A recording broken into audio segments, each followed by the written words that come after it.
So coming back అసలు తండేల్ అనే idea ఎలా వచ్చింది? తండేల్ బేసిక్గా ఇది ఎలాగంటేనండి, ఆ, శ్రీకాకుళం జిల్లా మచ్చిలేశం గ్రామాలు ఉంటాయండి. కే మచ్చిలేశం, డి మచ్చిలేశం, ఈ మచ్చిలేశం అని చెప్పి వరుసగా సముద్రానికి ఆనుకొని చిన్న చిన్న చిన్న కుగ్రామాలు ఉంటాయి. ఓకే. వాళ్ళందరూ మనుగడ కోసం, బతుకుదెరువు కోసం గుజరాత్ వెళ్తారు. అక్కడికక్కడ చేపల వేటకి వెళ్ళి రాత్రికి వెళ్ళి పొద్దున వచ్చారనుకోండి, వాళ్ళకి 10 రూపాయలు వస్తాయి. గుజరాత్ వెళ్ళి అక్కడ కొన్ని రోజులు కాంట్రాక్ట్ బేస్ మీద పనిచేస్తే ఇక్కడ రోజు 10 రూపాయలు వస్తే రోజుకు 30 రూపాయలు వచ్చేలాగా. ఇంతకుముందు మునుపు మన ఊర్లోంచి కువైట్కి, అక్కడికి వెళ్ళి దుబాయ్కి వెళ్ళి ఎలా పనిచేసేవారో, కొయిటా అనేవారు అప్పట్లో. అక్కడికి వెళ్ళి పని చేస్తే ఎలా చేశారో ఓకే, ఊరికి ఇంటికి దూరంగా ఉన్నా కానీ ఓ సంవత్సరం పాటు పనిచేసి ఓ 2 నెలలు వస్తే ఇల్లు కానీ ఇక్కడ కానీ బాగుంటుంది అనే కాన్సెప్ట్ మీద ఇప్పుడు ఒరిస్సా నుంచి, బీహార్ నుంచి మనకి ఇక్కడికి ఎలా వచ్చి పనిచేస్తారండి. కైండ్ ఆఫ్ వీళ్ళు వీరావళి పోర్టుకి వెళ్ళి పనిచేస్తారన్నమాట. సో ఆల్మోస్ట్ 9 నెలలు అక్కడ పనిచేస్తే 3 నెలలు ఊర్లో ఉంటారండి వీళ్ళు అక్కడ నుంచి వెళ్ళినప్పుడు, గుజరాత్ నుంచి ఒకసారి వేటగానే వెళ్ళినప్పుడు అనుకోకుండా ఒక చిన్న ప్రమాదంలోనూ విపత్తులో వీళ్ళు పాకిస్తానీ వాటర్స్కి వెళ్ళి దొరికిపోయారు. ఇది పేపర్లో న్యూస్ వచ్చింది.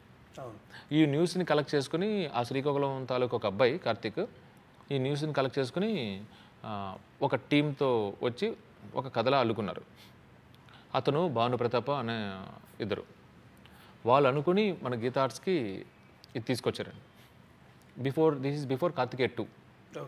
కార్తికేయ 2కి ముందు వాళ్ళు అనుకుని అలా తీసుకొచ్చినప్పుడు అరవింద్ గారి దగ్గరికి, వాసు గారి దగ్గరికి కథ నలుగుతూ ఉంది. ఆ స్పేస్లో అరవింద్ గారు ఇదేంటి ఒక డాక్యుమెంటరీలా ఉంది అని అనుకున్నారు. నాకు క్యాజువల్గా 10 నిమిషాలు వాసు గారు చెప్పినప్పుడు ఇట్ వాస్ ఫర్ మీ, ఓ అవునా అండి, అంటే అక్కడ ఇరుక్కుపోయిన వాళ్ళని అమ్మాయి తీసుకొచ్చిందా నాకు ఎగ్జైటింగ్ అవ్వాలి. నాకు తర్వాత వైల్ ఐ వాస్ ట్రావెలింగ్ నేను ఇద్దరితో డిస్కస్ చేశా ఈ 10 నిమిషాల episode. Before 6 months of Karthikeya 2 మా DOP Karthik Ghattamaneni and my wife, she was in Vizag at the time. వాళ్ళిద్దరితో నేను విన్న 10 నిమిషాల్లో డిస్కస్ చేసుకున్నప్పుడు ఒక కొత్త కోణం ఈ కథలో కనపడిందండి. అంటే నేను ఇనీషియల్గా పాకిస్తాన్లో ఉండిపోయారు అంటే ఎంత డ్రామా క్రియేట్ చేయొచ్చు అనేది కనపడింది. నేను మా వైఫ్కి చెప్పినప్పుడు ఒక లవర్గా, ఒక వైఫ్గా ఈ అమ్మాయి ఎంత స్ట్రగుల్ అయి ఉంటుంది అనేది కొత్త యాంగిల్ ఆమె ఓపెన్ చేసింది. వీళ్ళు ఎలా ఫీల్ అవుతారని చెప్పి. సో ఆ పర్స్పెక్టివ్లో నేను వాసు గారి దగ్గరికి వెళ్ళి నేను ఈ స్టోరీ డెవలప్ చేస్తాను, జస్ట్ నాకు మీరు ఇన్పుట్స్ ఇస్తూ ఉండండి అని అన్నప్పుడు నేను ఈ స్టోరీ డెవలప్ చేసుకుంటూ వెళ్ళేవాడిని. డెవలప్ చేసుకుంటూ వెళ్ళినప్పుడు ఇనీషియల్గా my excitement is towards Pakistan episode, but later it became very normal thing. వెళ్ళారు కనుక కథ అదే కనుక పాకిస్తాన్ వెళ్ళడం, అక్కడ 2-3 ఎపిసోడ్స్ జరగడం అండి. But core point of the story is love story between Raju and Bujjithalli, Raju and Satya. Beautiful emotions. నేను వెళ్ళి వాళ్ళ ఊర్లో కూర్చుని, మాతో పాటు హీరో వచ్చారు, మా క్రూ అంతా వచ్చిందండి. ఇక్కడ నుంచి నువ్వు అక్కడికి వెళ్ళిపోయినప్పుడు నీకు ఎలా అనిపించిందమ్మా, నువ్వేం ఫీల్ అయ్యావు? ఒక అమ్మాయి ఏమో అంటే నేను అలా మల్టిపుల్ కలెక్షన్స్ చేసేవాడిని. ఎవరైతే 22 మంది దొరికిపోయారో అందులో నిజంగా ఒక ఆవిడ ప్రెగ్నెంట్. సో ఇక్కడ నుంచి అక్కడికి, అక్కడి నుంచి ఇక్కడికి పరస్పరం ఉత్తరాలే. ఒక్కొక్క ఉత్తరం 500 రూపాయలు. వాళ్ళకు రోజంతా జైల్లో పనిచేస్తే కొంచెం డబ్బు వచ్చేది. సో వాళ్ళు ఒక 2 పేపర్లు పంపించాలంటే ఇది మీరు కొంచెం కొద్దిగా చాలా అంటే డీటెయిల్గా చెప్తే it would help for our film అండి. ఒక లెటర్ పాకిస్తాన్ నుంచి ఇండియాకి పంపించాలంటే 2000 రూపాయలు అంటారు. సో ఒక లెటర్లో ఒక్కొక్క పేర ఒక్కొక్కరు తీసుకునేవారు.